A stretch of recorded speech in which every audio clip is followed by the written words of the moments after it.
This is another tool in our tool belt for series and determining if they converge or if they diverge.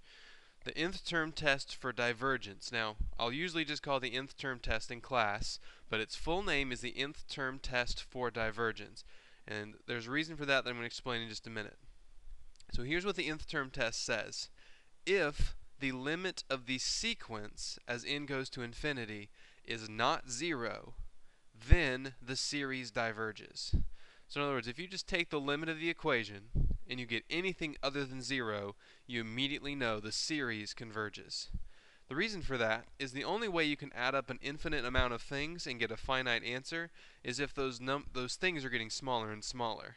If they're not getting smaller and smaller, then there's no way adding them together is not going to just go to infinity. So if the limit is anything other than 0, the series diverges. But what's important here is noticing what it doesn't say.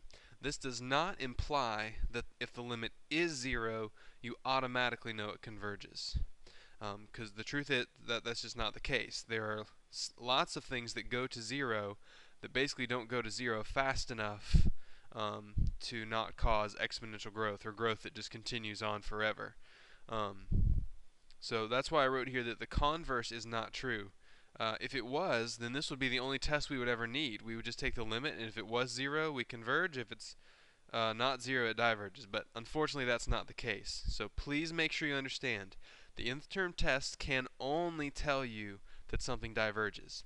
If the limit's not 0, you know it diverges. Now, if it is 0, then the nth term test is just inconclusive. And typically, they're not going to just ask you one like that and you write inconclusive. You can, mathematically that's true, but normally, just so you know, what you'll need to do if the nth term test comes up inconclusive is try one of the other tools you know about, one of the other types or one of the other tests. So let's just try a few examples. So first one, the series is n squared over n squared plus 1. So all you have to do, and you don't even have to write all this out if you don't want to, but you just take the limit of the sequence, and you can use the fact that since the powers are the same, we just go with the coefficients. So the limit would be 1. So since the limit is not 0, we can immediately say that the series diverges. Again, we're talking about the series diverging. Okay, same here. If you do the limit of 2 to the n over n cubed minus 1, it's going to go to infinity. So the limit as n goes to infinity, 2 to the n over n cubed minus 1, will in fact go to infinity. This isn't a big deal, but I'm going to change this to plus 1 because I just realized because this starts at 1, when I had the minus 1, it would be 0 on the bottom, and that's no good. So we'll make that plus 1. Doesn't change our final answer here. Since the limit is infinity, which is clearly not 0, we would get diverge. Now let's just do the next one in the calculator, just to remind us how we can do limits in the calculator. So I get 3 times parentheses 1/2 to the n. And we go to the table. We checked out 10, 100, 1,000. Now this one does go to 0, but the nth term test is just inconclusive in that case. Okay, so you've got to make sure you know nth term test is inconclusive if you get 0. So the nth term test is inconclusive for this third one.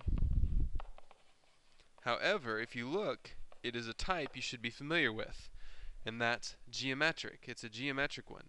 And since it's geometric, we know if the r, in this case the 1/2, is less than 1, that it converges. So we can say this one converges by the geometric series test.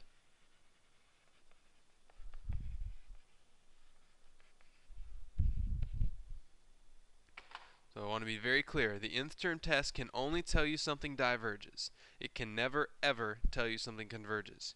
If you get 0, it's inconclusive, and you just need to try something else.